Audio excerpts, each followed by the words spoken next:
Elise Stern is one of the top real estate agents in all of Toronto, and it was December 15th of 2017. It's a Friday morning, 22 degrees Fahrenheit in Toronto. She's about to show two clients from China and their realtor a $6.9 million mansion. This house feels very inconspicuous from the outside. You wouldn't know it's a $7 million house. Back when it was built, the house was considered a modern mansion.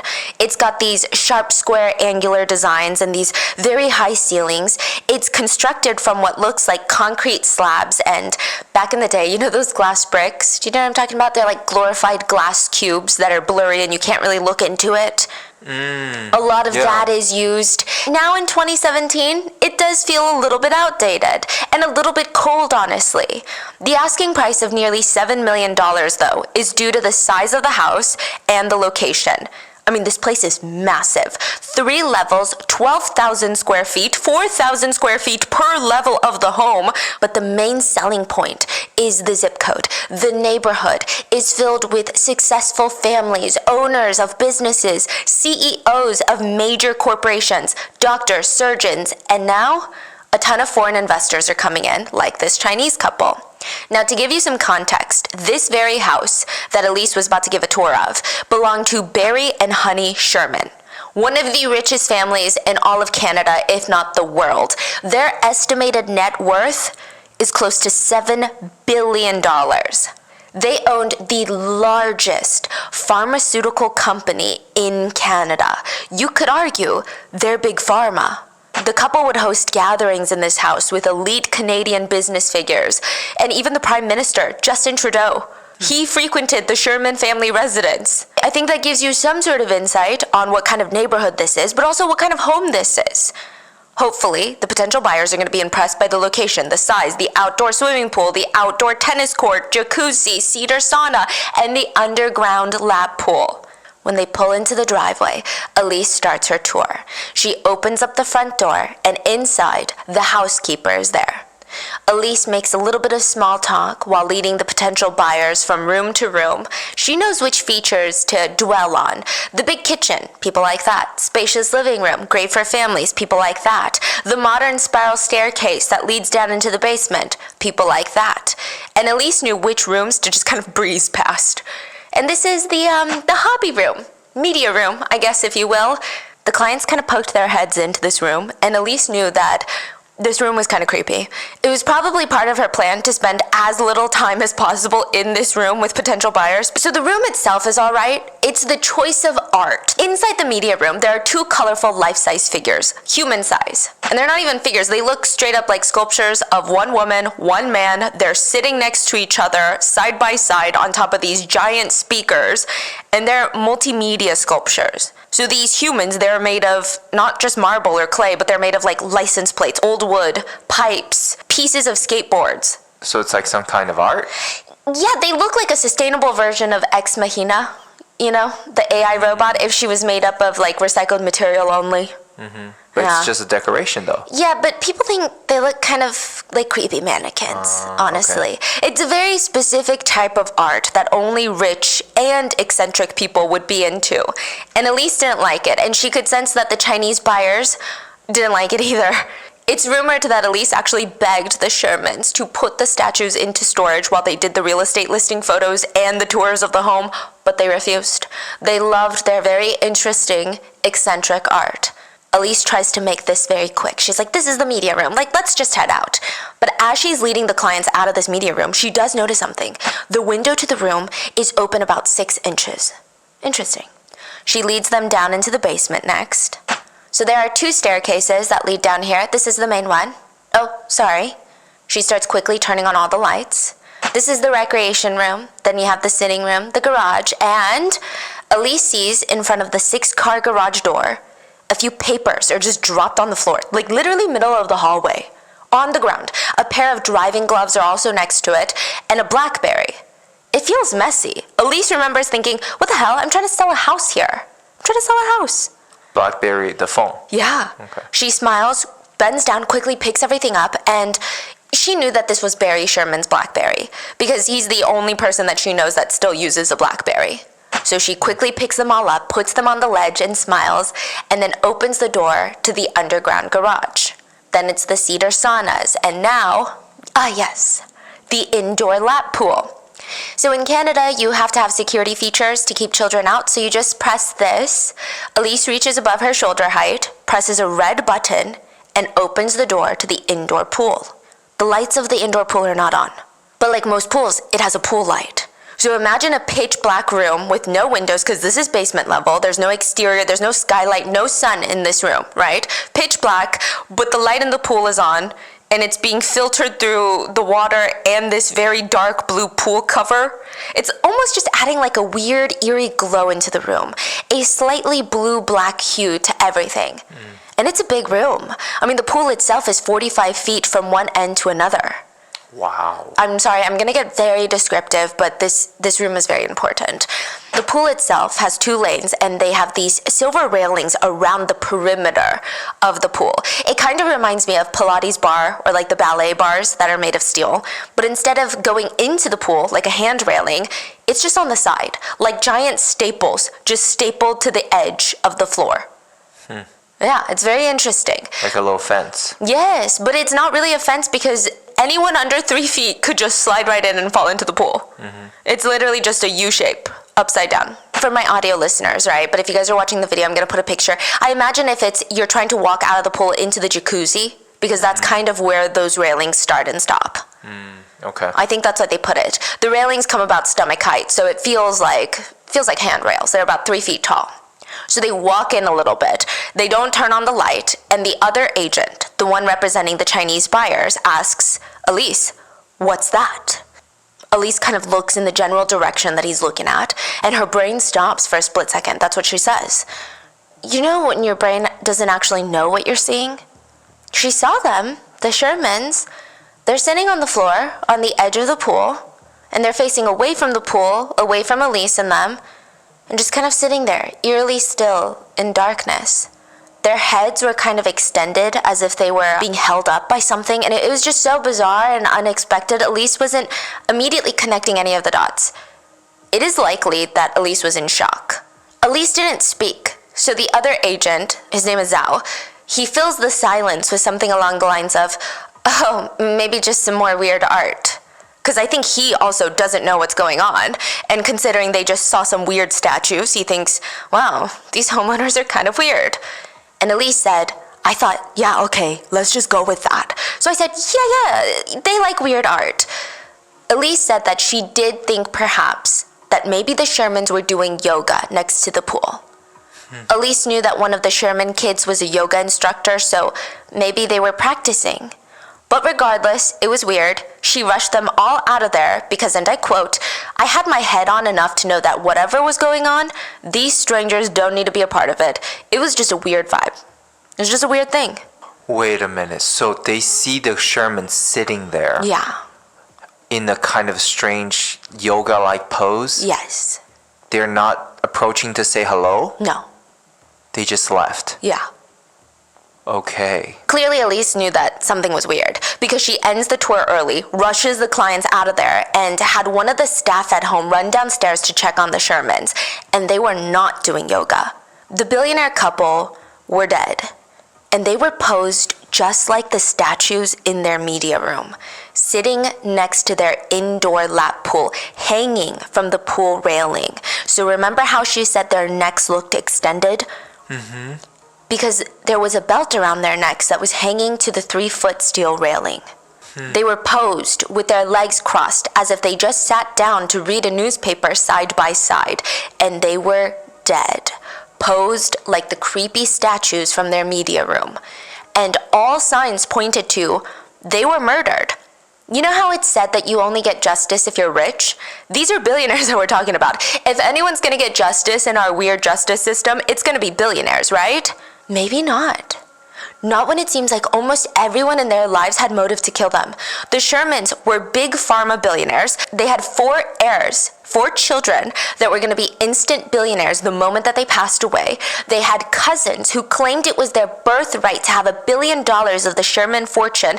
A relative who admitted to fantasizing about killing Barry Sherman. He said he fantasized about killing his cousin and then kicking his head around. They had a sister-in-law who claimed she was promised $300 million from the couple. They have high-level executives at Apotex, their big pharma company, that were allegedly trading company secrets. An alleged best friend who reportedly received around $250 million in funds from the couple but wanted more. The Shermans had over 100 lawsuits against them at one point, government connections, and over $1 billion worth of highly sought-after drugs in their headquarters. So for this case, the easier question would be, who wouldn't want to kill the Shermans?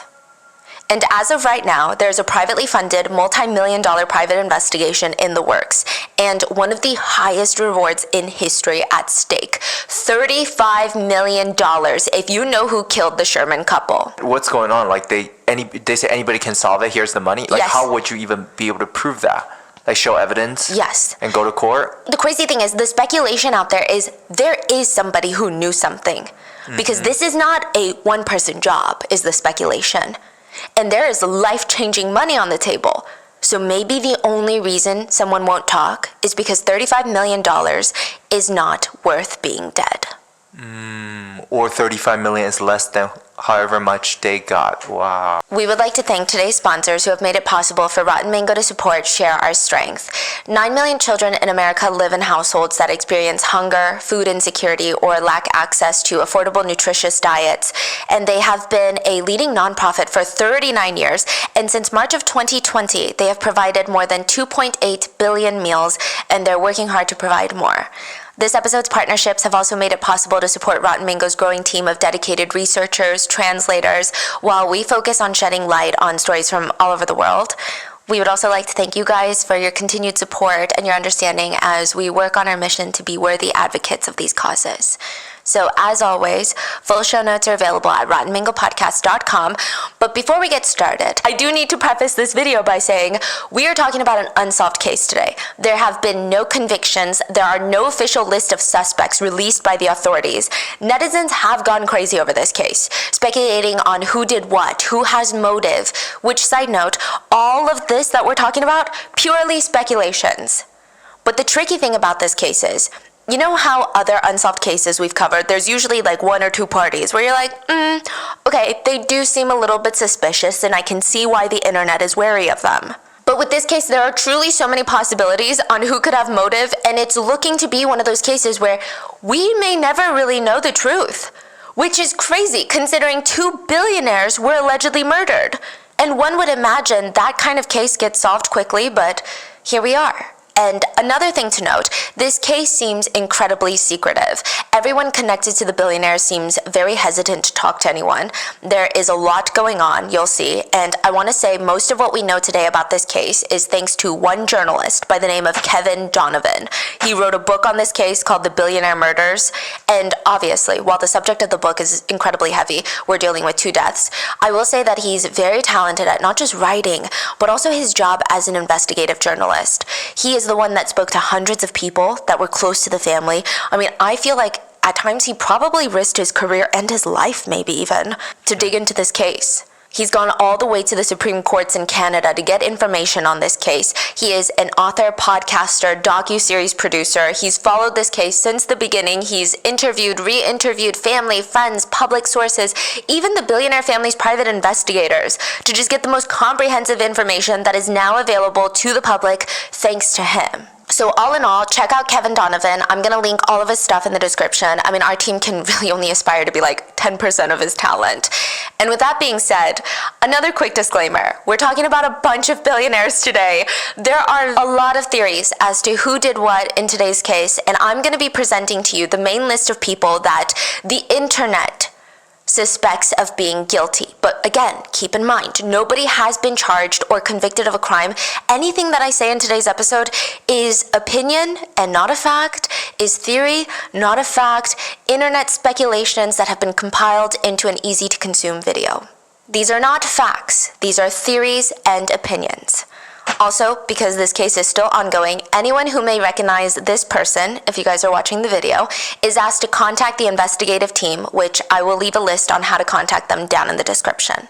So with that being said, let's get into it. So many parts of this case feel like one of those whodunit, Knives Out movies.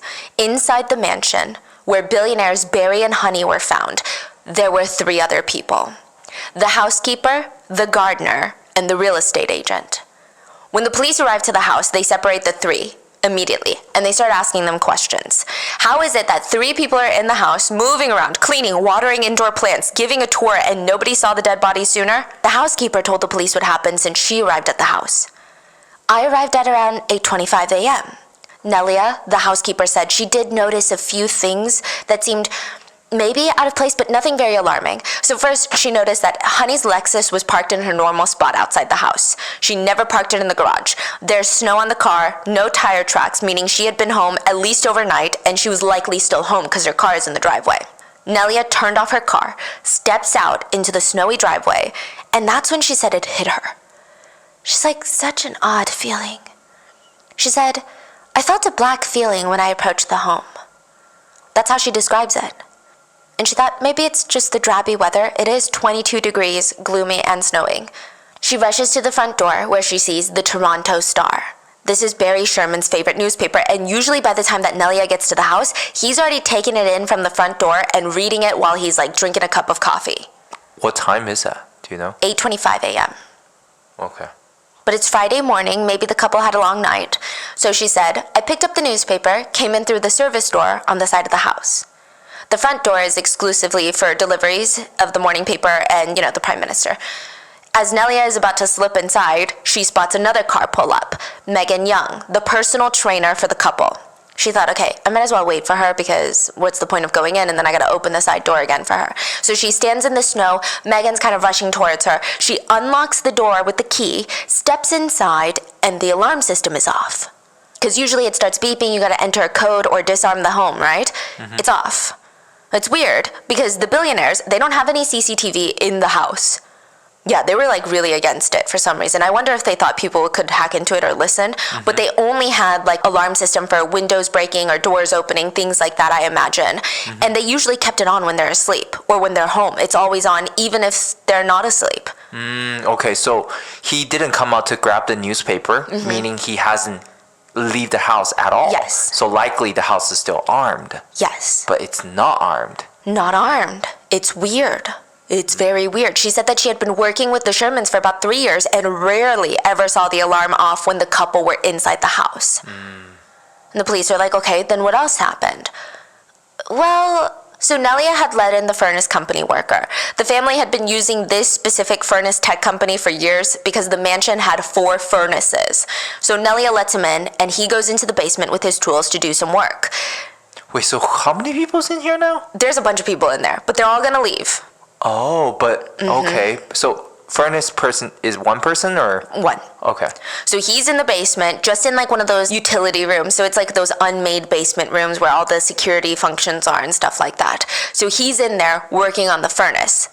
Nelia then goes to try and find her bosses because, their personal trainer Megan is there for a session.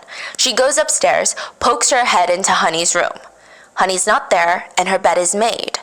Strange. She goes into Barry's room. So yeah, they sleep separately because Barry is known to have insomnia, and when he finally falls asleep, they say he sounds like a bear in hibernation. She pokes her head into Barry's room. He's not there, and his bed is made. Strange. Nelia thought, okay, maybe they left early? She checked Honey's bathroom, and her sink is dry. I mean, all of this is strange, but it's not as alarming as you would think. The Shermans, like most wealthy families in Toronto, they have winter homes where they have condos in warm areas like Florida or Southern California to escape once the winter gets unbearable. Maybe they left without telling her. Nelia told Megan that the Shermans weren't home and she didn't know when they would be back. Megan's like, okay, let me just stick around and wait a little bit, just in case. But eventually, both Megan, the personal trainer, and the furnace worker, they leave. The housekeeper did notice something that was odd. She was cleaning the main floor, and in the guest bathroom, the powder room, so it's like a half bath, not even a shower in there, Honey's iPhone was on the floor. So she picked it up and just put it on the vanity near the sink. Wait, what room? One more time? It's like the powder room. like a half bath. On the main floor. So it's like when you have guests over, you'd probably direct them to that bathroom. Right, okay. It's weird. So she puts it on the vanity and goes back to mopping. And it wasn't until around 10:45 a.m. that the house starts getting a bit busier. Real estate agent Zhao and his 2 Chinese clients show up. They're let in by the Sherman couple's realtor, Elise Stern. Elise and Nelia have a quick chat where, Nelia's like, I don't think they're home right now. And Elise is like, okay, well, can you help me turn on all the lights? And Elise felt kind of annoyed, I'm sure. Maybe it was a bit of an inconvenience. The Sherman couple were supposed to give Elise a home inspection report, and now she didn't have it since they weren't home. She decides to kind of look around the house for it, but it's not there. No matter. She shows the Chinese couple the upstairs, the main floor, the kitchen, all the appliances, and this is the guest powder room. Elise's eye caught on something sparkly on the vanity near the sink, and she thought it was odd. She said, a cell phone. I didn't know it was Honey's at the time. It was where the sink was, and it was just weird because I didn't know who it was, and it was all glitzy and sparkly, and I remember thinking, whose cell phone is this? Again, not alarming. So Elise goes on the rest of her tour, shows them the upstairs, the main floor, even the hobby room with the creepy statues. Again, at that moment, nothing felt sinister, but Elise remembers that window being open in the hobby room. She said it was open about 6 inches, and she thought maybe because that hobby room had just been repainted, they're airing out the paint smell. It's weird. Yeah. She didn't think twice about it, and when they went into the pool room, they saw another 2 statues sitting next to the pool. The other realtor and potential buyers, they just believed it was more weird art. Elise knew that there was no art in the pool room. It was odd, so she quickly gets them upstairs, ends the tour early, and the clients are like, well, can we at least walk around the outside of the property to see what the backyard looks like? And she's like, yeah, go do your thing. She rushes to the housekeeper, and at this point, the gardener had just arrived and was already watering some houseplants on the main floor. Mainly orchids. The Shermans loved orchids. And Elise asks the housekeeper, can you go downstairs to check on the Shermans? They're in the pool room. Which is a very normal, easy request, right? But Nelia immediately starts freaking out, which is weird. And it just made everyone anxious because she just kept screaming, what's wrong? What's wrong? What's wrong? And she explained that she had a black feeling when she walked into the house. She had a black feeling. Also, side note, I think that Nelia's anxiety comes from the fact that so many weird things had happened earlier in the morning, and she knew that Honey never willingly went into the basement because her knees were bad. Honey almost never went to the basement. Yeah, like the whole iPhone on the floor, and yeah. That's hot. So Claire, the gardener, who just recently arrived, she's like, you know what? I'll go downstairs and check. It said that she grabbed a butter knife from the kitchen, ran downstairs, navigates through this large basement, through the hallway. The indoor pool is in the most secluded part of the basement. Because basements usually have a media room and there's the common areas. This is on the deepest corner. She walks in and walks the length of the pool, 45 feet to the deepest corner, and she walks straight up to the figures. It was the Shermans. Claire runs back upstairs where Elise and Nelia are anxiously waiting for her, and she announces, they're dead. They were dead, and they had been dead for a while. Elise, the realtor, made a quick call to Honey's sister, Mary, and then she called the police at 11:43 a.m. She said, somebody killed my clients. I'm going to give you a breakdown on how their bodies were found, and I'm going to try and be as descriptive as possible in case you're listening to the audio version. But for the video version on YouTube, there is a drawing that depicts the scene. I don't know if it's going to get past YouTube, but we'll see. The Shermans are half laying, half sitting, side by side next to the pool. So you know how you sit crisscross applesauce? But their legs are kind of extended, which is not really a comfortable way to sit without anything supporting your back. Yeah. It's like an L shape, right? That's how they're sitting, and they're both facing away from their pool. Their legs are outstretched, not bent, and around their necks were leather belts that were tied to the 3-foot-tall handrail above their heads. That is the only reason they're half sitting. If their necks were not tied, their bodies would have just been laying flat on the ground. What is it tied by? Leather belts. Their lips were purple. There was dried blood on Honey's face, whereas Barry's face did not show any injuries. He was still wearing his glasses, and they didn't even look disturbed, so they were sitting very nicely on his face, which a lot of witnesses said he looked very peaceful. One of Barry's legs was crossed over the other, just like the statue in their media room. But also it's just very odd that he looked so relaxed, like he's about to read his morning paper. Barry and Honey's jackets were pulled halfway down, so it's resting on their elbows. So imagine you put on your jacket and then pull it halfway off. Now your arms are kind of restricted. So it would have likely made it harder for him to use his arms because of the way that his jacket was positioned. And here's what is quickly gathered from a scene like this, that these two most likely died from hanging. Hanging is typically associated as a choice that one makes for themselves, right? And not typically considered a homicide. But it's very hard to differentiate between hanging and strangulation. Because they're ligature marks around the neck. That's how you pass, right? But let's be real. The way that their bodies are found, the way that they're positioned, it just feels off. It doesn't make sense. It doesn't feel like they made that choice. And what makes the whole thing even fishier is that the police will soon rule out foul play, not officially, but basically, okay? They stated that they had no suspects that they're going to be going after, which to a lot of journalists sounds like you're ruling out foul play. It's interpreted by the media as the police either believe that this is a double exit, and they both decided, let's exit life together, or one of them killed one and then exited. Even though they didn't state it outright, their verbiage implied that's what they're thinking, because if it's a double homicide, they'd be like, we're looking for suspects. Because there's no way that this is accidental, this is not medical or a natural death. And if they're not looking for suspects at this, that must mean that they don't think any outside parties are involved. The Sherman couple's 4 adult children were not happy with this theory. I mean, it was all over front page news everywhere, not just in Canada, but internationally in like the business spheres, especially like the healthcare industries. The idea was their father killed his wife and then himself. So the 4 adult kids, they immediately release a press release that read, "Our parents shared an enthusiasm for life and commitment to their family and community, and it's totally inconsistent with the rumors regrettably circulating in the media as to the circumstances surrounding their deaths. We are shocked, and we think it's irresponsible that police sources have reportedly advised the media of this theory, which neither their family, their friends, nor their colleagues believe to be true." So they're basically saying, that's not our parents. That's not something our dad would do. The now billionaire children sued the press and the police, including the Toronto Star, which is Barry's morning paper of choice. Because the double exit theory just didn't make sense for most people. It just didn't make sense that the couple would be like, okay, let's go together, and this is how we're going to do it. I mean, I couldn't find reputable statistics on how many people choose to exit their lives by sitting down like this and using that type of method, but one would imagine it's pretty low. And to do it as a couple, it just doesn't make sense. But I mean, I guess nothing in life is impossible, but it just doesn't seem plausible.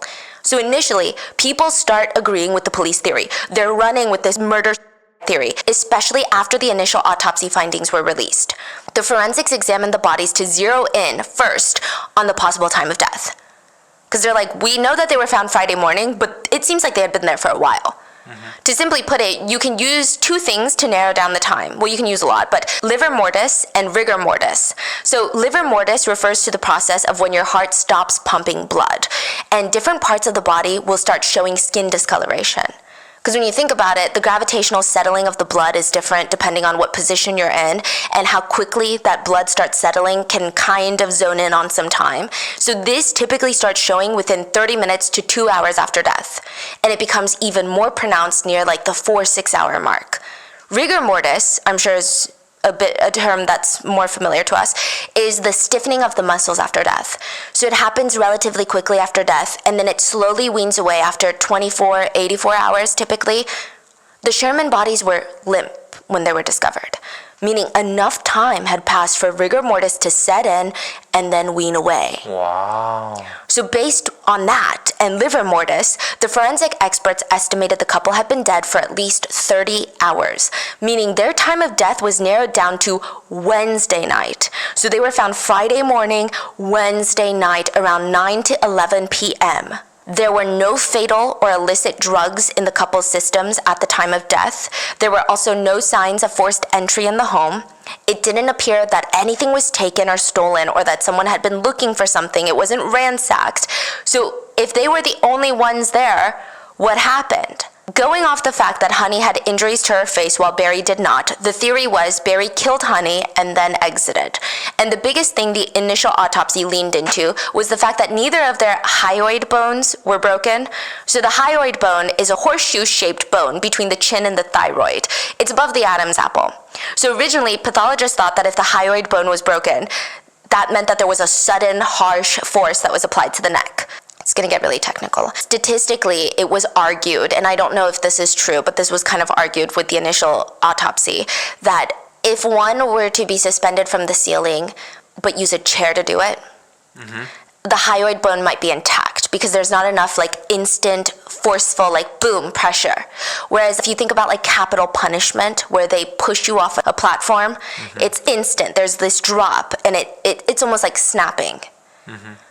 Their bones were not broken. And in a lot of violent strangulation, homicide cases, you'll see that that bone is broken. But both the Shermans, that bone was intact. So the original pathologist felt like, oh, that's more in line with Barry killing his wife and then exiting. But now, many pathologists argue that there is correlation between the hyoid bone and the manner of death, but there's no causation, meaning that there are too many other factors at play, like if a softer ligature is wrapped around the neck, the hyoid bone is less likely to fracture, even if it's homicide. And age is a huge factor. And there are a lot of major arguments to the theory about all of this. Barry was clearly not healthy. He had a poor diet. He hated exercise. Meanwhile, even according to the initial autopsy and the original pathologist, Honey was strong. She was around the same weight as Barry and had considerable bone density, which meant that she was likely very strong. Also, Barry, according to the autopsies, had pockets of fat all over his body, whereas Honey's muscles were significantly more toned than his. And reportedly, close friends said that Honey was so tough, there was just no way that Barry would kill her. They said if anyone was going to kill the other in this couple, in this relationship, and move the body, it would have been Honey, not Barry Sherman. So how did he overpower his wife and then exit his life by choosing to be suspended by a very low railing where he could easily just get up if his survival instincts kicked in? It didn't make any sense. There were also other ligature marks found on their wrist, which indicated that they were both tied up at one point. Why would Barry tie up his own wrist if he was the culprit? Yeah. But the most puzzling question of all, Barry, pharmaceutical giant, owner of a drug empire, if he's gonna kill his wife and then himself, would he not have found a simpler, easier, more painless way? He's got access to a lot of drugs. Right. Barry Sherman's will had one main line, and it read, "I will leave everything to my wife, Honey." I mean, of course, there are other details how the estate will be handled, but Honey is also dead. Honey did not have a will, so their collective estate was divided equally into 4 parts and distributed to their 4 children, with each child receiving about $3.2 billion. Wow.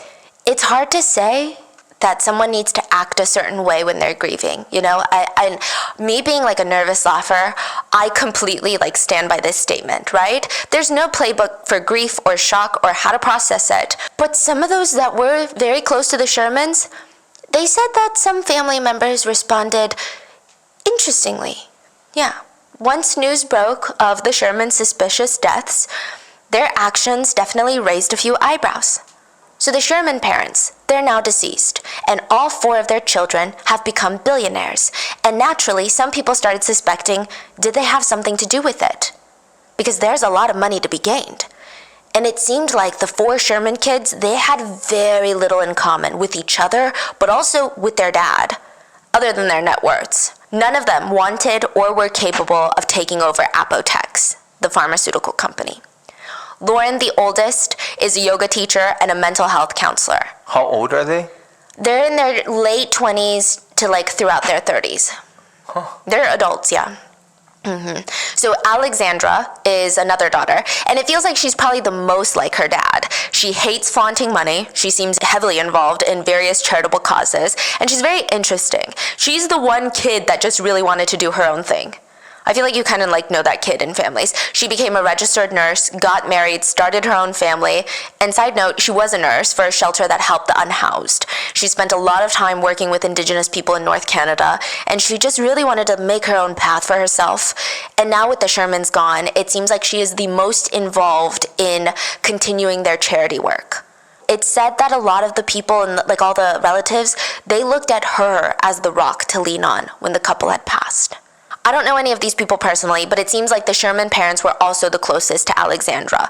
The whole reason that the Shermans were putting up their house for sale was because they bought a plot of land down the street from Alex and her family, and they were working on constructing a new $30 million mansion to be closer to Alex and her children. Wow. It was going to be a 16,000 square foot house with a retractable roof, whatever that means. Like the whole roof, a portion of the roof, I don't know. And the day that their bodies were found, they were supposed to come over to Alex's house for dinner. Then you have Kaylin. She is the youngest, and she was in the process of planning a wedding that her parents were funding.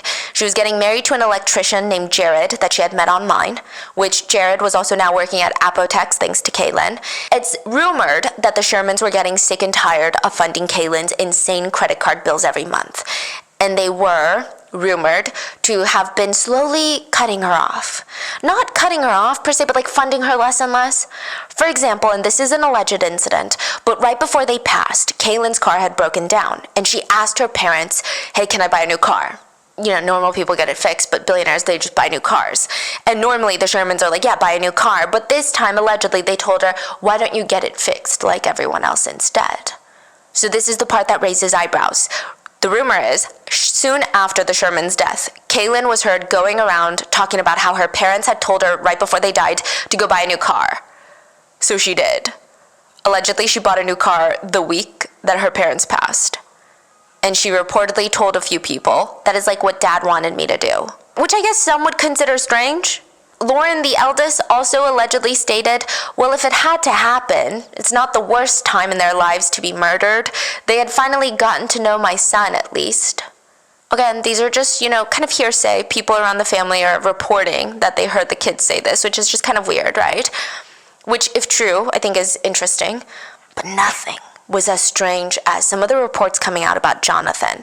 Allegedly, he was very interesting at the time of his parents' death. The whole family had gotten together afterwards, all the relatives, and people reported that he was leaning on anyone he could find nearby. He was hugging people, crying, throwing himself on the ground, screaming, oh my God, oh my God, oh my God. He was drinking scotch, crying on people's shoulders, and then later in the night, others recall him being completely composed.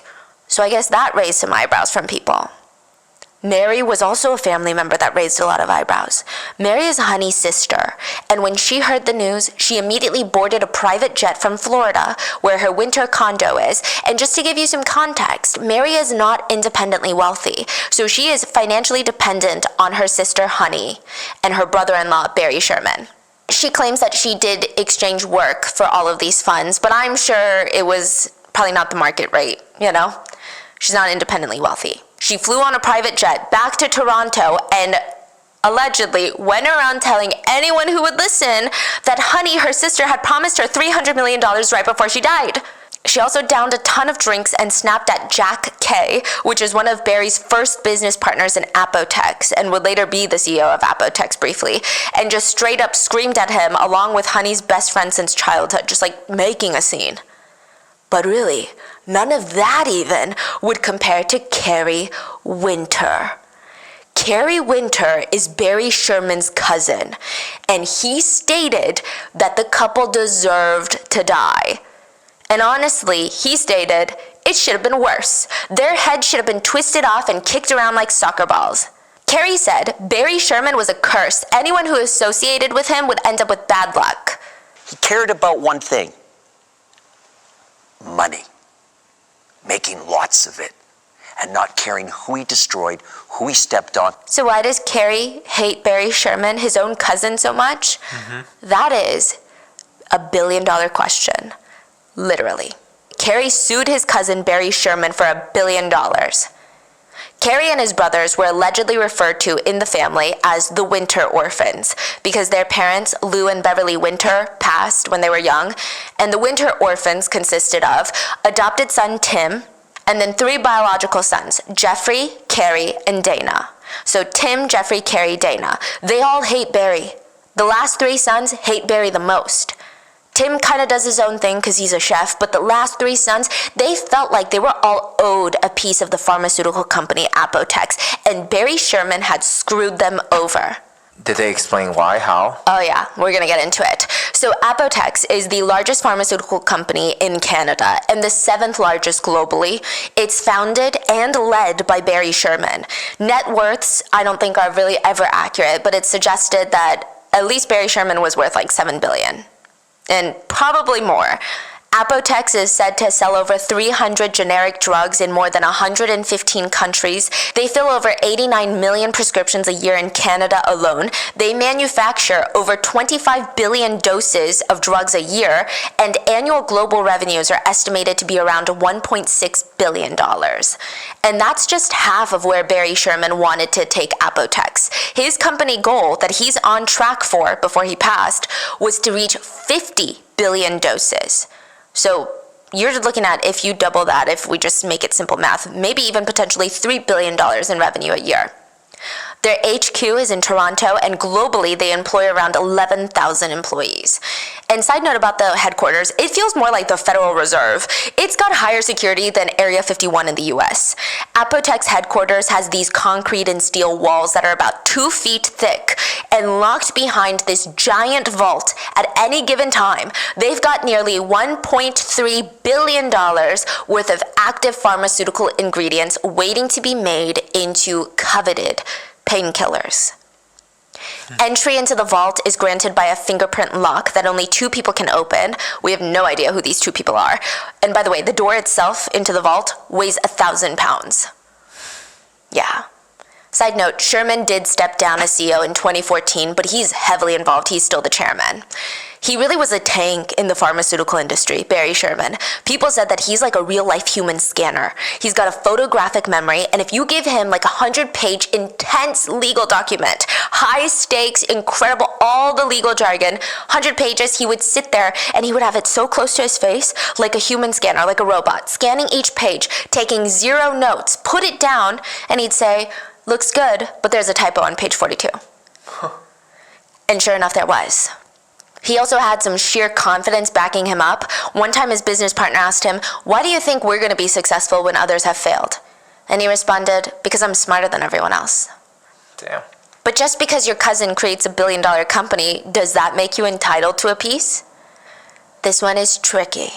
It's complicated. And it goes all the way back to Barry's childhood.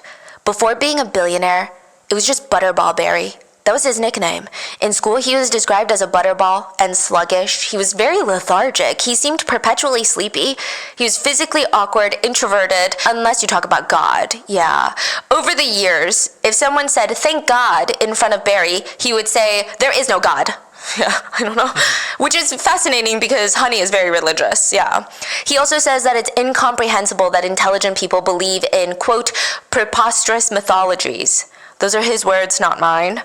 So growing up, Barry didn't seem that great at studying, like at all. But later in high school, his competitive nature just kicks into high gear, and he knew that he was really good at the math and sciences. People even called him a genius. His closest friend said, that guy had insomnia even when he was a kid. Like, not even as an adult he developed insomnia. And it's probably because his mind never shuts off. But there was definitely some trauma early on. So one day, Barry's dad owned like a small zipper manufacturing company, like where they manufacture zippers. And his dad went to work, never came back home. He had a heart attack and died. Barry learned that his dad had been hiding a congenital heart defect and did not tell anyone in the family. Nobody saw it coming. Nobody. And now Barry's mom had to raise all of her kids on her own, and it was tough. Barry started college at 16 at the University of Toronto, then went on to get a PhD in astrophysics from MIT. At MIT, he had a 5.0 GPA, and his whole life goal was to work at NASA one day. I mean, just to give you an idea of how smart this guy was, his thesis at MIT was called Precision Gravity Gradient Satellite Altitude Control. I don't even know what that means. And he eventually received a patent from the US government for his thesis. During the summers, he didn't want to just sit around, so he looked for anything that could gain experience. And it was kind of perfect because his uncle, Uncle Lou Winter, Carrie's father, owned a generic drug company called Empire Labs. Empire Labs at the time focused on running pregnancy tests. So I'm gonna take it way back then. So you know how these days you can pee on a stick at home and it tells you if you're pregnant or not, right? Mm-hmm. Back in the day, they didn't have that. So you would have to go to a doctor's office, pee in a cup, they would send it to a diagnostics lab like Empire Labs, and then they would run the test through these crazy machines and tech that they have, then tell the doctor the results. So he was basically a urine delivery boy, if I'm putting it nicely. He would just deliver urine. But he quickly ranks up. Even under Uncle Lou, who is known to be a crazy temperamental boss, he would get red in the face and scream at anyone that did something that he didn't like or didn't think that he was smart enough. So Barry's getting very fascinated working under Uncle Lou. He's like, ooh, the pharmaceutical industry. He's learning a lot, and he's probably learning a lot about how much money there is to be made. And then tragedy struck again. So Beverly is Uncle Lou's wife. This is Barry's maternal aunt. She's diagnosed with leukemia, and things are not looking great. So when Barry gets an urgent call from his sister about the Winters, he's assuming, oh my God, Aunt Beverly died. But his sister's like, no, it's Uncle Lou. Uncle Lou passed away. He had an aneurysm in his brain that burst. He was dead. And then a few months later, Beverly passed away. And now the Winters, the 4 cousins, they were orphans technically. All they had were Empire Labs, but they were young. Like, I think the oldest was 7 years old at the time. Barry was 23. So the 4 Winter orphans, and that's how the family referred to them, allegedly, not me, they were adopted by a local couple that happened to be doctors. But Carrie would claim that these adoptive parents were very abusive. And the whole point of Empire Labs was a board of trustees would take over. They would grow it, maintain it until the Winter kids were of age, and then either it would be sold and they would get the profits, or the Winter kids would take over once they were age. Because, what can a 7-year-old do? Yeah. And they don't want to just shut down Empire Labs, right? It was handed over to a board who appointed a new CEO, and Barry saw this, and they saw them destroying his uncle's company. So Barry and his best friend Joel, they take loans from their parents, basically their parents' life savings, beg the board to let them buy Empire Labs before they run it to the ground. And it took 2 years for them to convince Empire Labs, the board, to be sold to Barry and Joel. Okay. So they finally own Empire Labs, and they know that a big portion of this company is owned by the Winter kids. So the Winter kids legally own 20% of Empire Labs, and then Barry owns the rest. Okay, so 4 kids owns 20 and 5% each. So the first day in office, Barry told his best friend from high school, his business partner, we're gonna be millionaires. The next day, after looking over all the company documents, he looked at his best friend and said, we're gonna be bankrupt. Barry and his best friend ran Empire Labs for about 5 years. They were the only reason the company was profitable and efficient. And after 5 years, they sold the company for $2 million. Probably with inflation, let's say closer to like 5, 10, right? Which later it's argued that without Barry, Empire Labs would be nothing. It wouldn't even have been sold because the CEO before Barry was losing his marbles. Mm-hmm. And a portion of the proceeds would go to the Winter kids because they own a portion of Empire Labs. Mm-hmm. So they sell the company and they launch Apotex, which is a combination of the word apothecary, which refers to pharmacies back in the day, and then the suffix tex, which just sounds cool, so Apotex. But the Winter brothers, they were young when their parents died. They didn't really understand what was going on. All they knew was that when they were young, they were rich. They had a Rolls Royce, they had a yacht in their family. Then their parents died. There was a profitable business. When they got older, Empire Labs was gone, shut down, sold, then shut down, and in its place was a new pharmaceutical giant called Apotex. Okay. And Barry informed them, no, you don't own a portion of Apotex because I started Apotex with my other buddies. It's got no relation to Empire Labs. But the Winter brothers felt like without Empire Labs, would you even have Apotex? And did you start Apotex just so we wouldn't have a portion of Empire Labs? I'm sure the theory is you could have grown Empire Labs to be the size of Apotex, but instead you strategically sold it and then restarted Apotex? I mean, I don't see why they can't do that, right? Yes, so this one is more of legally is one thing, morally, ethically is another thing, right? Right. So they're saying how much of Empire Labs was initially brought into Apotex. And I will say, though, that Barry was quite generous with his 4 cousins. If they wanted to buy a house or a car or start a business, he would give them the money. In total, he spent over $15 million on the cousins and never asked for a single penny back. Whoa. He even tried to give one of them a job, Dana. He hired Dana to work for Apotex, but within a month, Dana, the cousin, was caught selling drugs to other employees at Apotex, which, okay, just think about it for a second. For a pharmaceutical company and Dana being related to the founder and chairman, the implications if Barry did not fire him, probably worse than it sounds. Mm-hmm. The world would have ripped Barry Sherman apart. Yeah. Like covering your family drug dealing and dealing drugs when you own a pharmaceutical business, it would have been really, really bad. So Barry fires him from Apotex, but still hires him in a different business. Barry owned a few resorts, and he's like, go work at a resort. Dana ends up sleeping with a bunch of the female customers that come to the resort, and he was promptly let go from there as well. Barry also funded his rehab programs, which costed about $20,000 each time that he went. And after all of this, Barry still funded a lot of their business ideas, even against the wishes of his own wife. Honey is like, you gotta let them go. There was this weird tension between all of them. Like, the cousins would keep asking Barry for money, but they also hated him. And it's fascinating because growing up, the family had the opposite dynamic. The Winter brothers grew up super privileged. They had a yacht and a Rolls Royce. Barry was being raised by a single mom because his dad passed. But once the cousins were grown up, Barry was a billionaire, and the Winter cousins, with the exception of Tim, the oldest, they're constantly having to beg and pander to Barry. Yeah. And I also wonder what level is that? Like, there's no... Probably the what is it? The parenting is not there. Yeah. A 7-year-old, 5-year-old, like, yeah. Yeah. And I'm sure it's hard for them to not think, because without Uncle Lou, our dad, Barry wouldn't be here where he is today, right? Yeah. And then the Winter cousins found their father's original will, and it clearly stated that each child, once they reached the age of 20, were entitled to 5% of Empire Labs.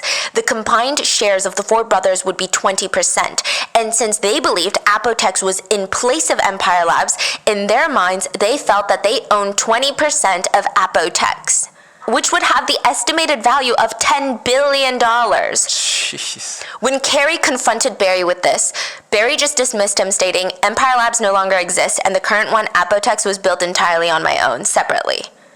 Carrie sued Barry. The legal battle ensued for 10 years. Ultimately, the judge said that Carrie's request for $1 billion in shares was, quote, wishful thinking and beyond fanciful. Yeah.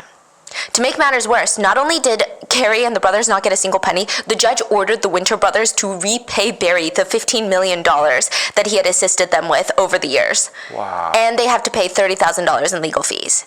So this legal battle, it turned Carrie Winter basically into a supervillain arch enemy of Barry Sherman. He said when he heard about the murders of Barry and Honey Sherman, he started dancing around his house and screamed, today is a good day.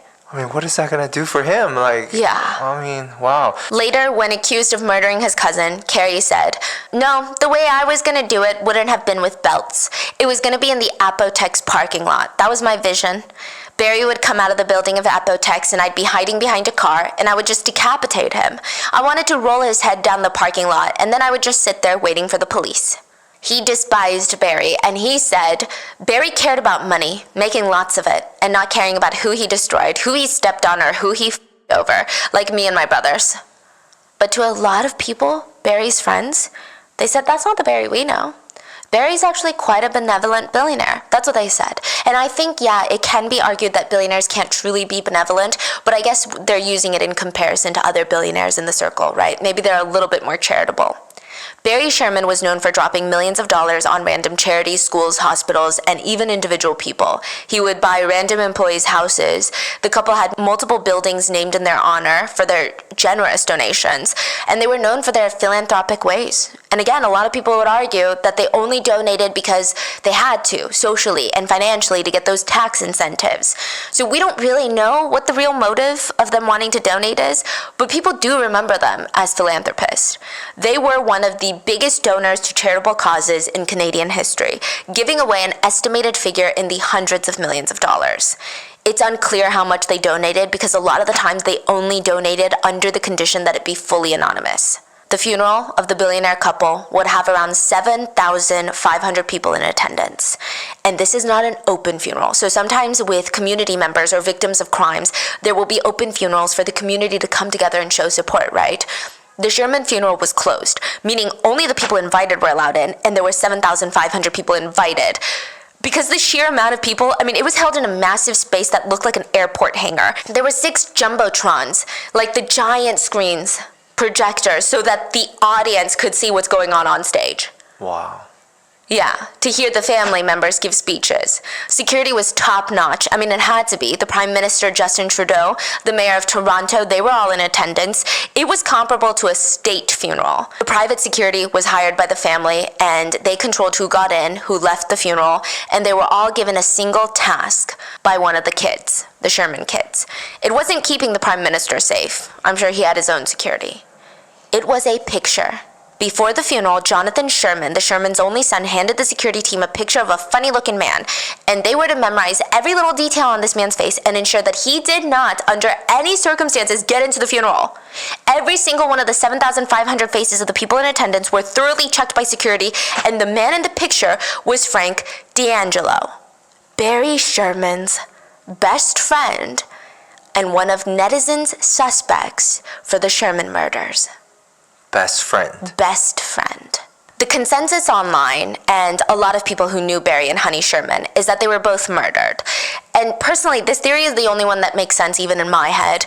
The idea that they both did this to themselves willingly doesn't make sense, or the idea that Barry did this to his wife and then himself also doesn't make sense. The Sherman kids funded a second private autopsy, and there were a lot of new findings. Everyone agreed that the medical cause of death was strangulation, right? But there were very, very fine marks around the couple's neck, and it was inconsistent with the width of the belts. So it's believed that the real murder weapon was likely not the belts, but a more thin, more flexible rope. But more importantly, based on the height, weight, and the length of the belt around Barry's neck, and the gravity that would be needed for it to actually strangle him, because he's not using all of his body weight, because remember, he's sitting. It just didn't make sense. I see. The belt is too thick for only that amount of weight to pull. Okay. Yes. Wow. They said logically, scientifically, it is impossible for him to strangle himself to death in that seated position with that belt. And remember, the initial autopsy findings reported that there were reared markings around both their wrists. If Barry had done this, and he had tied both of their wrists for whatever reason, wouldn't those be readily available left somewhere on the premises? It looked like it had been done with zip ties, but there were no zip ties or any sort of bindings that were found in the pool room or really anywhere in the house. And all 4 wrists had markings. That didn't make sense. The second autopsy team ruled out all other possibilities and stated that the only option physically and forensically possible was double homicide. This is what most people believe happened that night of the murders. Wednesday, December 13, after a meeting with architects in the Apotex office, Honey came home first. And a likely scenario is that she was killed first. We don't know if the killers were let in by her or they found an open entrance because the window, and there was also a side door that was unlocked, right? But Honey likely ran into the powder room on the main floor to get away from the killer or the killers, tried to call 911, because remember, her phone was found on the floor of the guest bathroom that the housekeeper said she never used that bathroom. See, that's what I'm saying. Yes. That's such an odd spot. And then also, if you're using that bathroom and you drop your phone, who just is like, okay, I'm gonna walk away now? Yeah. It's very strange, right? So maybe she tried to get away, tried to call 911, but they got to her. She was likely tied up and then strangled to death, and the injuries to her face probably came from the killers dragging her down the stairs to the basement pool. It had to have happened immediately after death. Her injuries to her face. They said there's no bruising, but you have to be alive for bruises to form. Right. Okay. Yes, and it's widely believed that she was killed somewhere else in the house and then dropped downstairs. And according to the housekeeper, Honey never went into the basement, remember? Because she had bad legs. Now, after killing Honey, they waited for Barry, who came in through the garage door in the basement. He was likely ambushed holding a stack of papers, his driving gloves, and his BlackBerry. They probably tied him up and killed him and then dragged him into the pool room. The part that intrigues a lot of people, though, is why were their hands tied, though? Was it just part of the process of killing them and making sure that they're subdued and they don't escape? Or is it because they're trying to extract something from them before they're killed? Some sort of information? But what would that be? From our online research and not having known her personally, Honey seems like a very complicated individual. I'm going to say both of them do, and I think a lot of it has to do with their billionaire status. So Honey's birth name was Anna, but she changed it to Honey in high school because she said she wanted to live a life as sweet as Honey. And she was always a very bold person. Like, she was late to practically everything. It didn't matter if she's like 2 hours late. She would do this morning ritual in the same speed every day. Like, her body just did not move faster. She would make herself a cup of tea, dunk chocolate turtles. They're like the ones with the nuts and the caramel. She would dunk it into the tea to soften it up and eat exactly 2 of those and then drink her tea and then go get ready. Yeah. She loved going out, she loved socializing, never really took herself or anyone too seriously. Her best friend remembered when they were young, they were on a date with two American guys.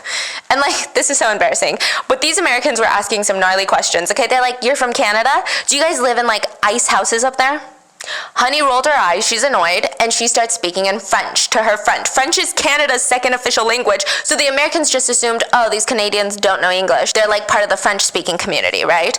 But the truth is, Honey barely knew French. She's just making up words to get these guys to fork off, basically, when she found out that they're idiots.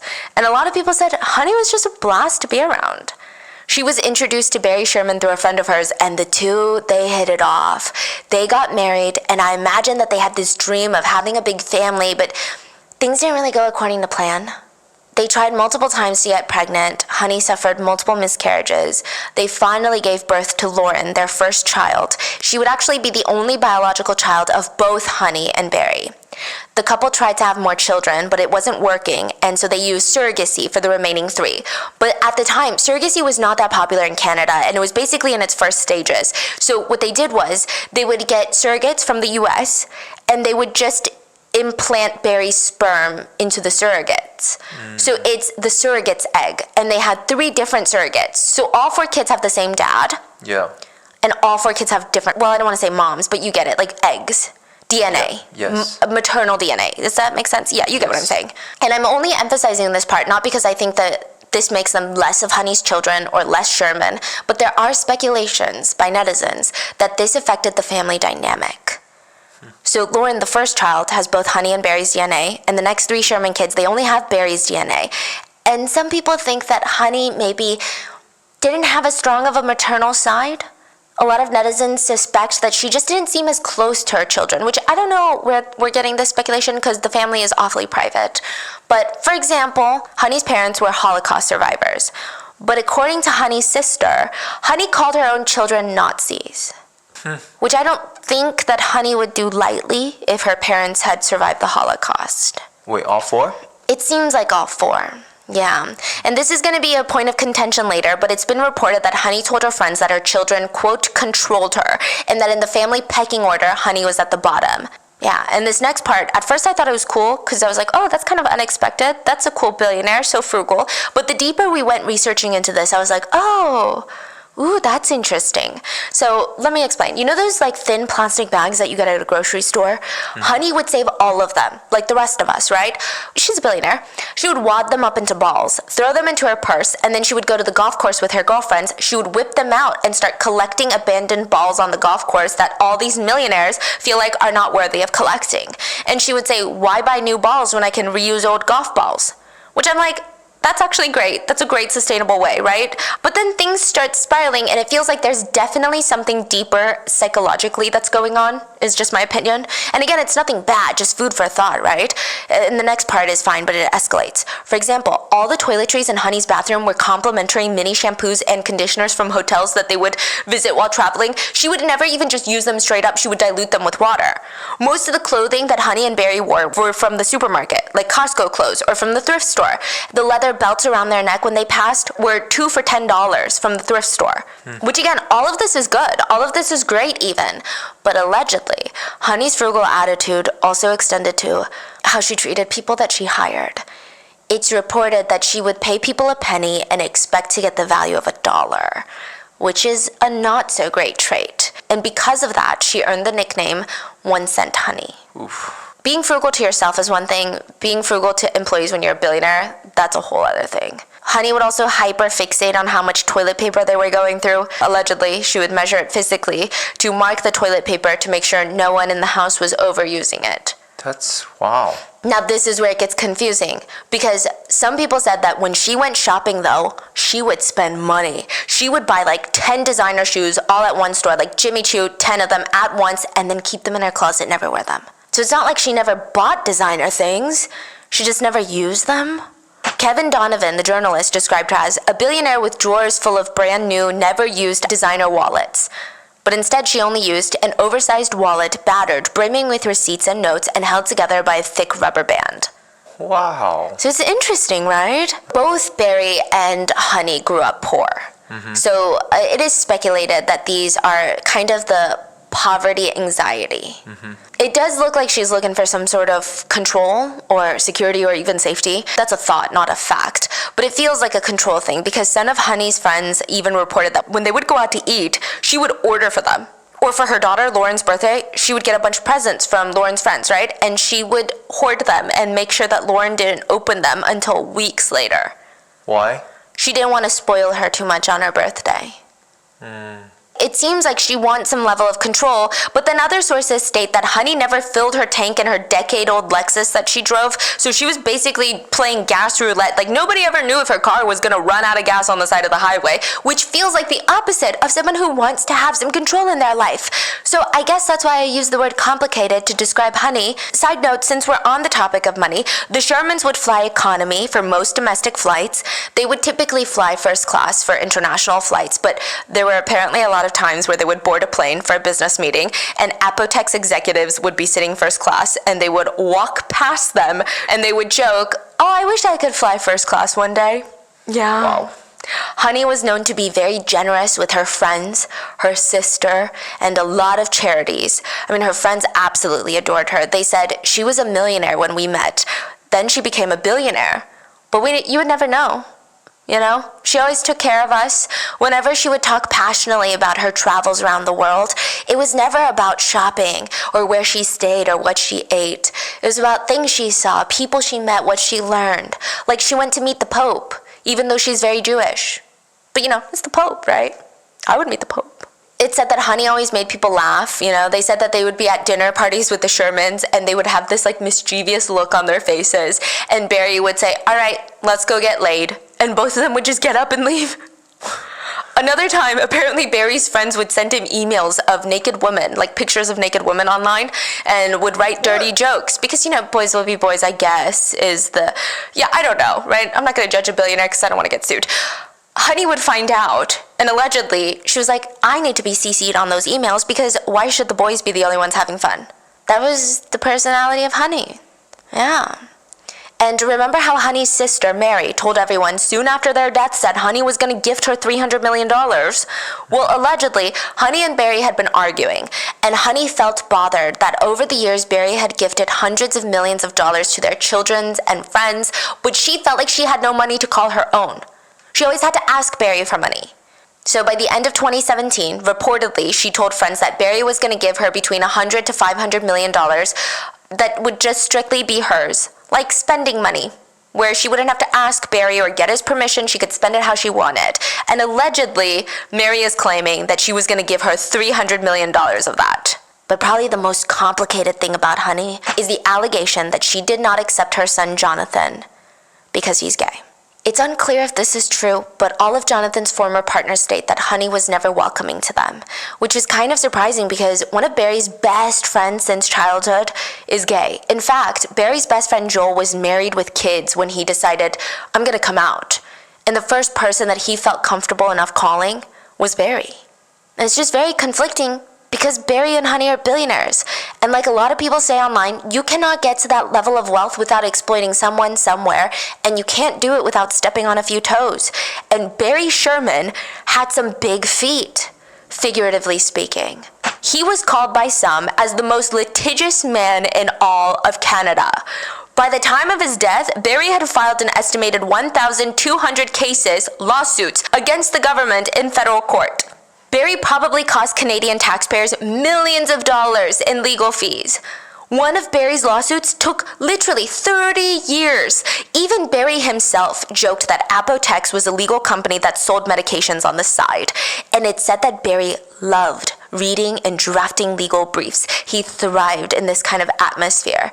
And sometimes Barry would even sue people for like $50,000, which is a lot of money, don't get me wrong. But in one instance, Barry was in a legal battle with a guy named Harvey, who probably was a scam artist, but still, he was in a legal battle for 4 years.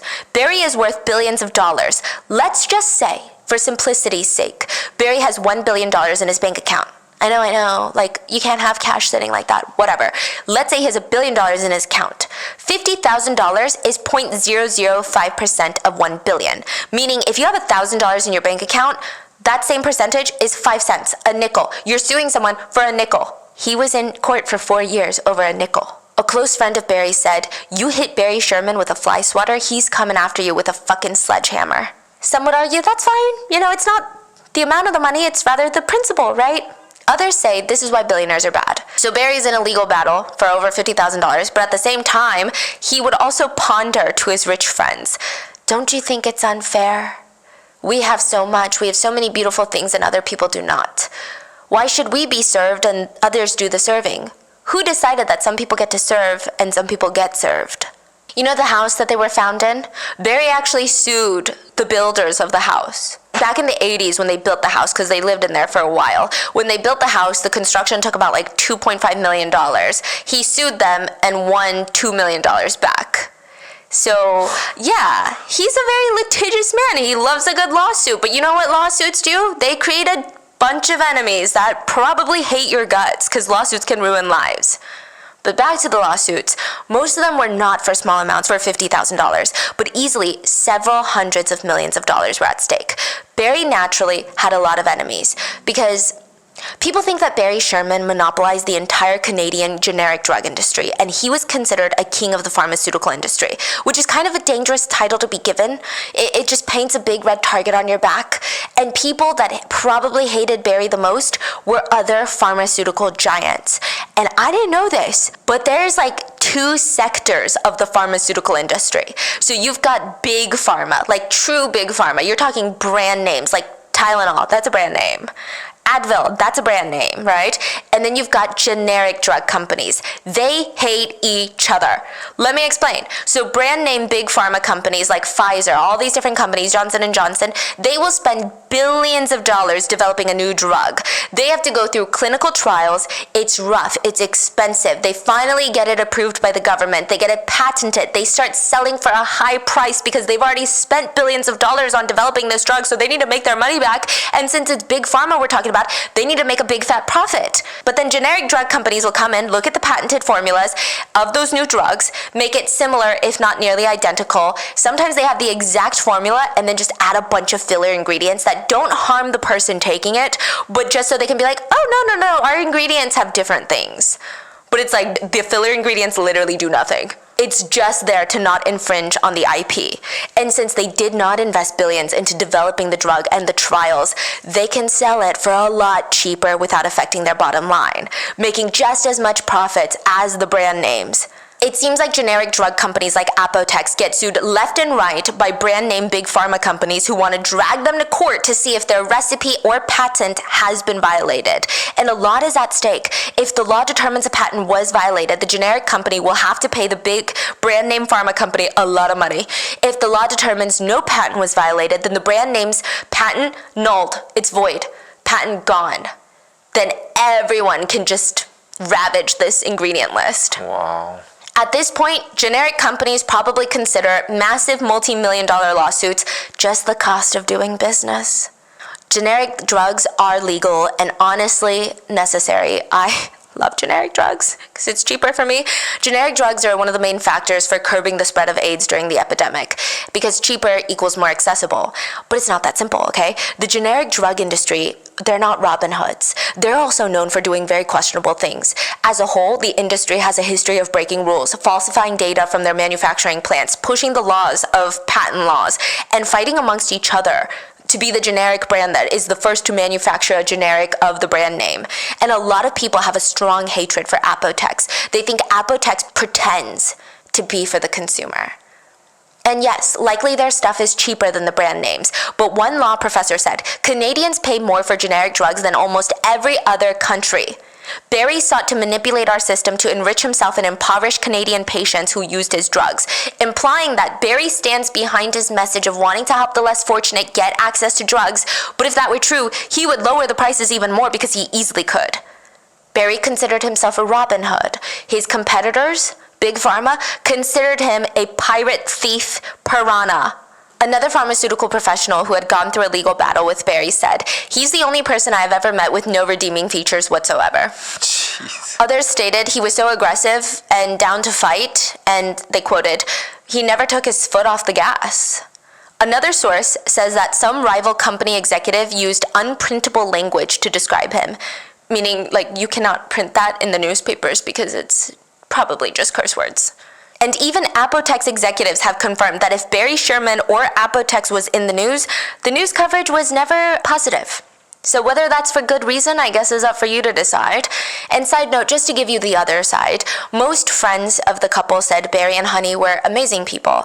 One friend stated, while on one hand they were rich beyond anybody's wildest dreams, they were always rooted in community. He said one time he asked Barry to help him get painkillers, like Advil and Tylenol level of painkillers, and he asked for help because in Cuba there was an embargo at the time, and Cubans didn't have access to simple medications like that. And in response, he said Barry shipped him hundreds of pounds of medicine, which he and his friends, his relatives, packed into suitcases and delivered to Havana.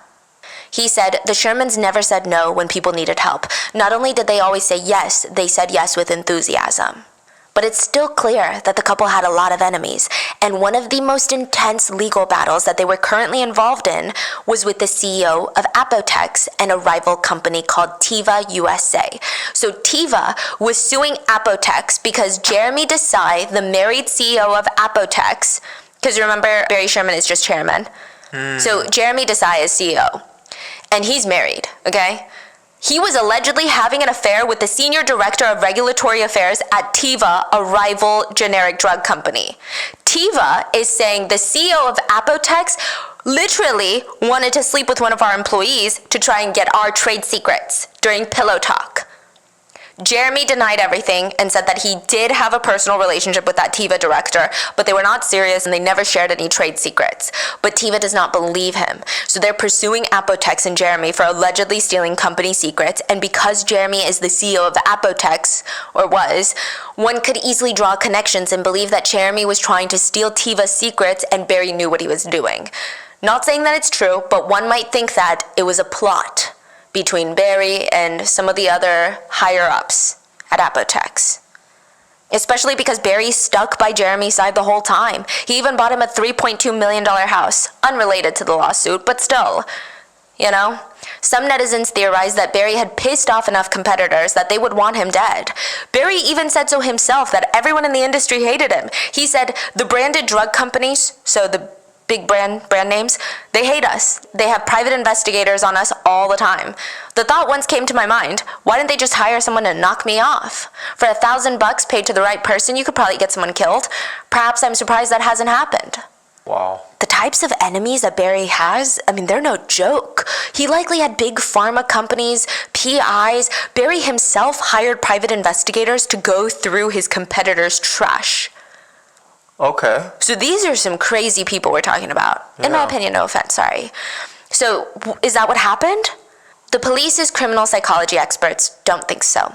They speculate if it was merely for financial gain or to get rid of a powerful competitor, they would choose a clean, swift execution-style hit rather than lingering around the crime scene. Intentionally positioning the corpses in an odd manner, that suggests that whoever killed the Sherman couple was not just in it for money and business. It felt more personal, something deeper. It said the perpetrator didn't just want to witness their painful deaths, but wanted to humiliate their corpses. And since we're exploring that theory, that it has more to do with the Sherman status or line of work rather than interpersonal relationships, some even suspected that what if it was just like an organized home invasion gone wrong? So this area of Toronto, all these rich people had experienced a ton of home robberies, like talking about tens of millions of dollars worth of stuff missing, gone, stolen. And now the burglars had staged the scene to make it appear like the couple chose to take their own lives. To back up that theory, the Sherman home was broken into last year, and the burglars came in through a skylight. Wow. Yeah, so it's like organized crime type Like vibe. suspended from the air. Yeah, like bank heist type vibe. Wow. But this theory doesn't make sense because the house wasn't ransacked. Home invasions gone wrong typically leave a lot of violent evidence behind. And if the home invaders were staging the scene to make it look like a double exit, wouldn't it have been smarter to suspend them from the ceiling? Like, this scene is so bizarre that it kind of is incredible that the police didn't think that it was staged from the get-go.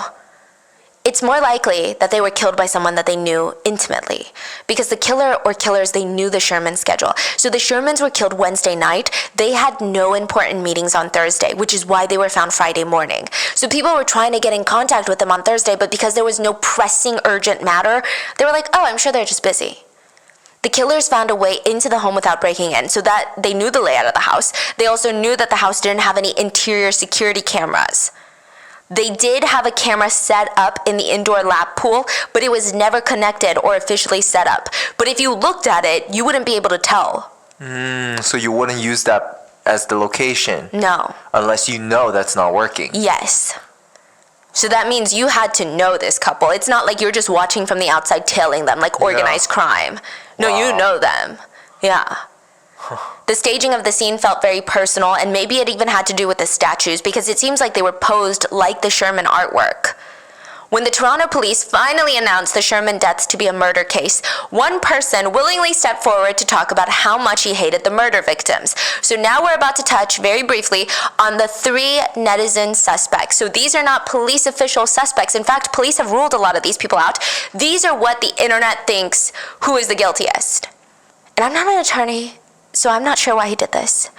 Carrie Winters is netizen suspect number 1. Barry's cousin stated he hated Barry. He said that the couple were profit-driven, ungrateful, and deserved their fate. He also goes on to allege that a few months before Barry's death, Barry came to him and said, "Hey, I have a favor. Can you whack my wife?" Carrie said, "Come on, Barry, you want me to kill your wife?" He claimed that Barry said, "There is no way she's getting half of my money." "No, I didn't say you. You must know some people. Could you arrange that for me?" There was a time in his office that he turned to me and he said, "Carrie, I want you to do me a favor." And I said, "What's that, Barry?" He said, "I want you to whack my wife." And I said, "Come on, Barry. You want me to kill your wife?" He goes, "I didn't say you. You know some people. Could you arrange that for me?" Which is a very bold claim to make. The police had no way of verifying if this conversation even actually happened, so they asked Carrie to take a lie detector test. That lasted 3 hours, and he failed probably spectacularly. And he said, "I probably had reasons to lash out and do the dirty deed, but absolutely not. I had nothing to do with the murders. I don't know who did it." Are you lying when you say that Barry Sherman told you that you wanted his wife killed? No. There's So I something failed. Yeah, you failed. Yeah, you failed. Here are my feelings about Barry. I'm not going to call him a serial killer or a sociopath or a pathological liar. That's for shrinks. I'm not a psychologist. I'm just a recovering addict trying to get through a day. But I can say this. Barry's idea of friendship, love, honor, loyalty, things that bind people, was a foreign concept. This was a man I don't think had any friends. Carrie also claimed that after filing the lawsuit against Barry, Barry told him, "You're thinking of coming after me? You should think twice because you won't beat me. You don't know who I am yet." Netizens who believe Carrie is guilty think that it's clear he has motive, a very envious personality, and a deep hatred for the couple. He probably knew their schedules, and there's no forced entry because he's still their cousin at the end of the day. If he showed up to talk to them, I feel like Honey would let him in. But Carrie does have an alibi. It said that he was in a rehab the night of the incident, so he couldn't have done it himself. Then considering the fact that after losing the legal battle to Barry, Carrie was in debt, so he was likely incapable of hiring a hitman. And it was implied by the police that Carrie's IQ and EQ were not sufficient enough to orchestrate a complex, unsolved double homicide. So I do think the whole situation with the Winter brothers is sad, and while I think most people do feel a tiny bit of sympathy for them since their parents passed, they were still born into a life of privilege. When they were of age, they were given trust funds. They had a huge leg up in this world, and they kind of blew it. And yes, some people do speculate Barry probably started Apotex knowing that he wanted to have full initial ownership of his company instead of giving the Winter brothers a big chunk. But in regard to the Winter brothers, he did everything legally. Barry did. I mean, I guess the ethical part is the part to be argued. Many netizens admit it seemed like Barry tried. He tried to give them all funds and businesses. None of them worked very hard, considering they had the upper hand. Tim, the chef, is doing fine, but 2 of the brothers, Dana and Carrie, they fell into drugs. Dana was actually charged with murder. Barry paid for his attorney. What? But soon after, Dana died of an overdose. It was like a drug deal gone wrong. Oh my gosh. So it seemed like they never really seemed to understand the value of money, even when they received trust funds. And yeah, Carrie admitted he blew all of his money on luxury travel and drugs. So to sum it up, many netizens believe that while Carrie had the strongest motive out of all the quote internet suspects, he likely didn't have the means to commit a double homicide. Then we have netizen suspect number 2, Jonathan Sherman, who owed his dad around $60 million. Now, I'm not the one saying this, but it is argued that the Sherman children did not adopt their father's genius IQ and business acumen. And maybe Barry knew that. Every time Jonathan, his only son, had a business idea, Barry would lend him money with a note that was like, "This is a loan, and I'm charging interest." He gave him 60 million? Some figures say closer to 100 million. For what? Random businesses. Wow. And before he died, Barry wanted his money back. Barry emailed Jonathan asking for the principal investment money back. He doesn't have to worry about interest, but you're still talking about $60 million. Jonathan claimed that he was mad when he got that email, like really mad. But it stated that he wasn't even mad because his dad wanted the money back. To him, that was fine. It had always been a loan. But it was the fact that his dad came to him first. So there had been so many people that his dad had lent out money to that he wasn't getting a return on his investment on. Why would he come to his son first? In an email he wrote to his dad, "Can you explain it to me? I'm bright and educated. If you explain it to me, I'm going to try and understand." And his dad said, "Explain what exactly? How do you determine what's worthwhile to invest more money with? So your best friend Frank, despite year after year of losses, what are you seeing in his businesses that everyone else is missing?"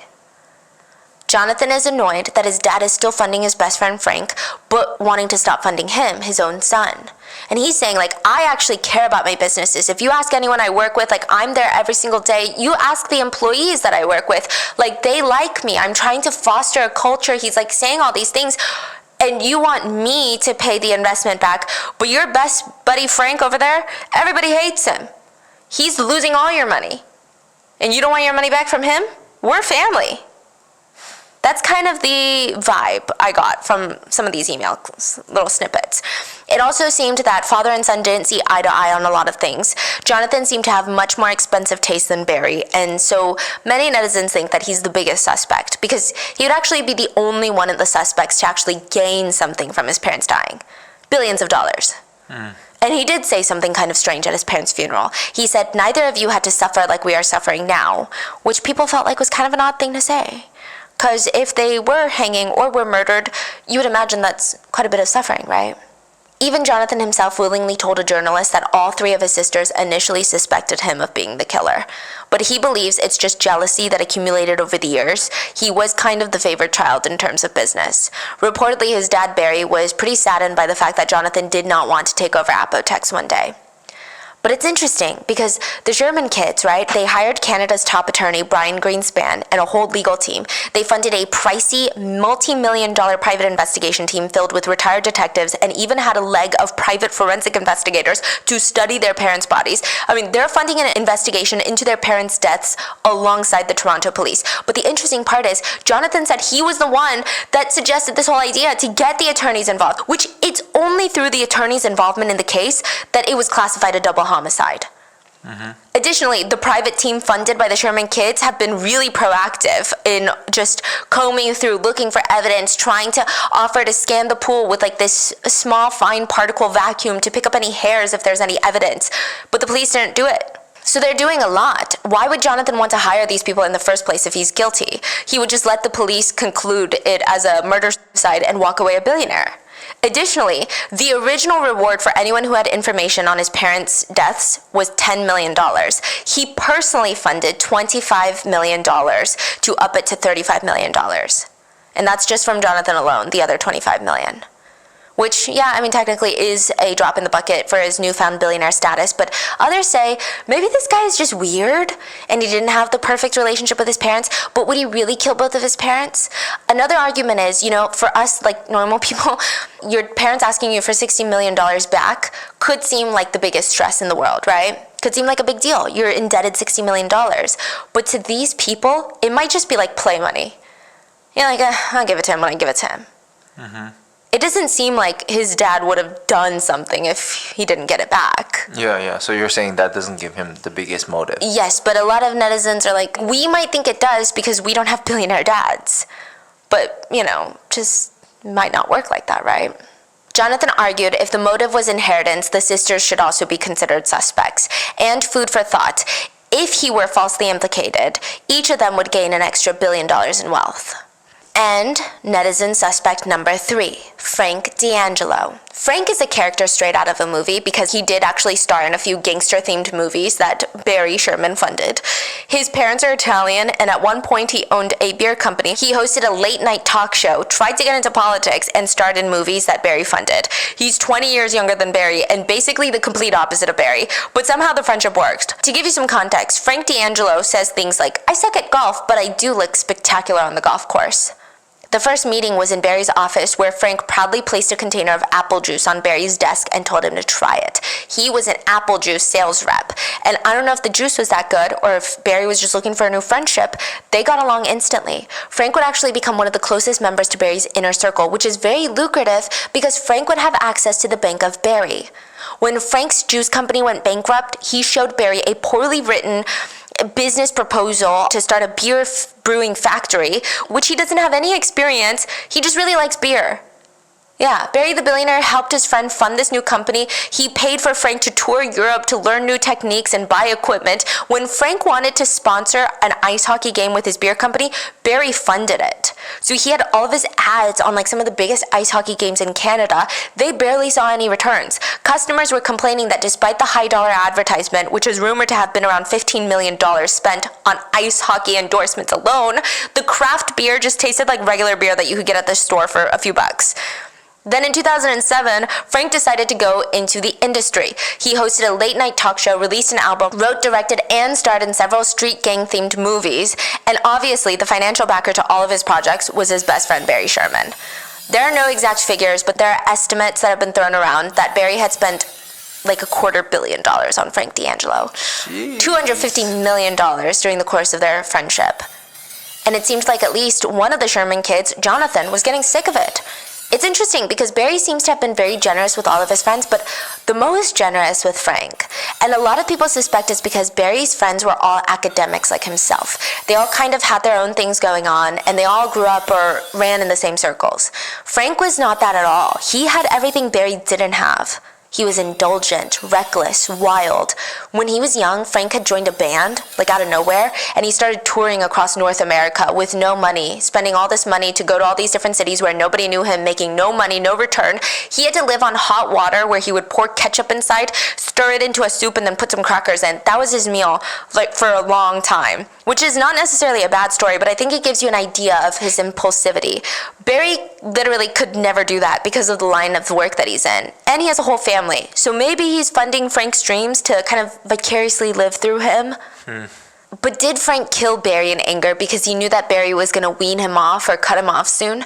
Some netizens say yes. The anger, passion, hatred, those are things that you can't really understand. They make people do crazy things. And there is another case linked to Frank that netizens have been bringing up, the ones that think that he's guilty. Frank was accused at one point of sexual assault. I will say that he was acquitted, but a victim alleged that she had gone to his office to interview for a position as like an event coordinator. He allegedly asked her to come to the hotel next door to finish up the paperwork, but instead he essayed her. Frank would argue that the two did have intimate relations, but it was consensual. He was 49 at the time, she was 19. Frank was acquitted, but the judge said Frank was, quote, probably guilty, but they didn't have enough evidence to charge him. After he was released, press was waiting for him, and he responded, "I would appreciate you guys have a little decorum. I'm a little emotional." Many netizens use this as proof that this man is emotional, power-hungry, sketchy, doesn't like to take no for an answer. Some netizens argue the opposite. They say, no matter how angry and hot-headed Frank seems to be a lot more driven by money than anything else. So why would he kill the goose that laid the golden eggs for him? It seems unlikely that he thought that he was in Barry's will or thought that he would get something out of his death, right? So why would he do that? Frank argues that he would never kill his friends. He said just 3 days before Barry's murder, Barry came over and the two shared a breakfast together. And it seemed like Barry was a little bit sad. He even said something along the lines of, allegedly, having you, Frank, as a friend is enough for my lifetime. I can die without regrets. Which is an odd thing to claim that someone said 3 days before they died. But Frank insists he knew that Barry was murdered from day one, and he said that he believes at least 2 people were involved in the killing. So there is this scary, lingering question of if Billionaires' murders don't get solved, will anybody else's? To give some context, the police clearly dropped the ball quite a bit on this case. And I don't know if I would say it's the worst thing that I've seen police officers and detectives do, but I definitely would not use the words competent investigations to describe their handling of this one, at least initially. Here are a few of the initial police fumbles. When they first arrived at the scene, they separated all 3 women that were at the Sherman residence, the housekeeper, realtor, and the gardener. But they let the housekeeper stay in the front of the house. She was nervous, stressed, in shock. She had no idea what to do. So to calm herself down, she continued to do her job. She continued to mop.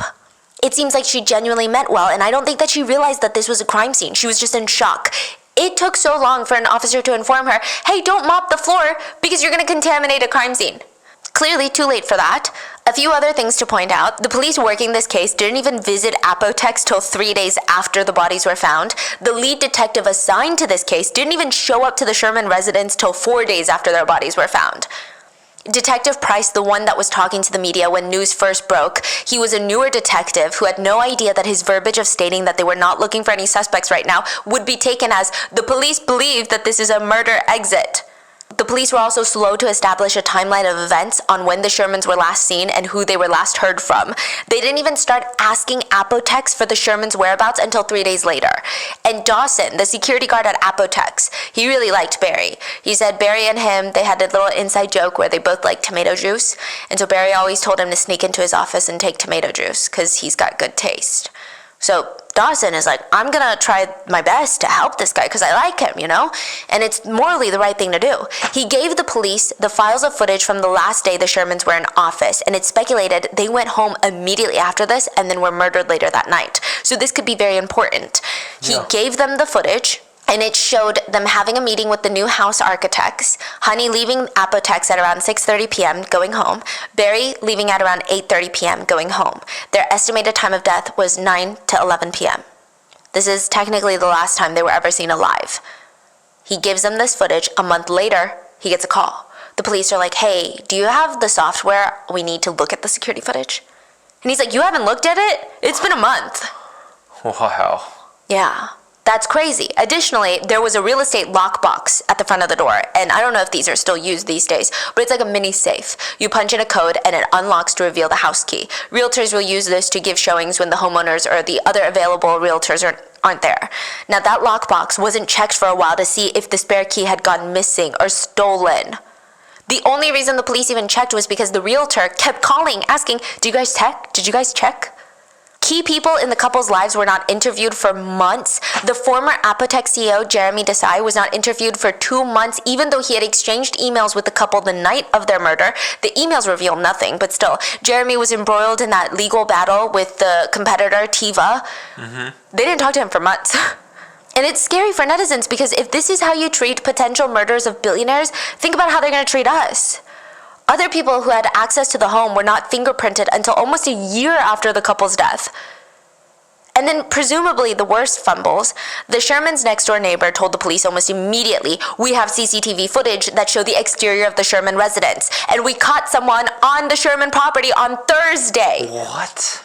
Thursday. So murdered on Wednesday, Thursday, they saw someone on CCTV, Friday, they were found. The neighbors were under the impression at the time that the Shermans were actually killed on Thursday instead of Wednesday. So they were like really urgently telling the police, like, you need to come get this footage because our security system like rewrites itself every 7 days. They're like, we looked through the footage, we saw a suspicious man walk back and forth from the Sherman front door, we recorded the time codes, and in total, it looked like the man had spent a total of 29 minutes presumably inside the house. Just a quick disclaimer, the footage doesn't show the actual front door, so theoretically the man could have just been standing at the front door for 29 minutes, but that seems unlikely in the Canada winter. You would think that the police would be all over this, right? The neighbors are pestering them, calling them multiple times to remind them, we have this footage. Wow. It took a long time for the police to finally slowly come and be like, where's the footage? And what was it? Nothing? They don't know. Yeah, we don't know who that man is. We have an idea, which I'll get into. It's believed that the man in the footage was a police officer. Okay, It gets crazy, so let me explain. A year later, some dots are getting connected. Another neighbor about 10 houses down from the Sherman residence said on Thursday night, they received a knock on the door from a police officer who was like, hey, did you call the police yesterday? And the neighbors are like, no, we didn't. So it led people to believe the night of their deaths, Honey was in the powder room trying to escape and call authorities. Maybe the call was dropped and they couldn't get the exact home location. They just got like a general idea from the dropped 911 call. I don't know how they couldn't look up the phone records and know that it belonged to the Shermans, but still. And presumably, maybe the police were going door to door to be like, did you call? And they went to the Shermans, but they weren't answering. But then they were like, okay, should be fine. But we don't know if that was a plainclothes officer, but that's what the online internet sleuths believe because the police were so nonchalant about that footage. Maybe they didn't want to admit that was a police officer and they missed a 911 call and they didn't show up until a full day later.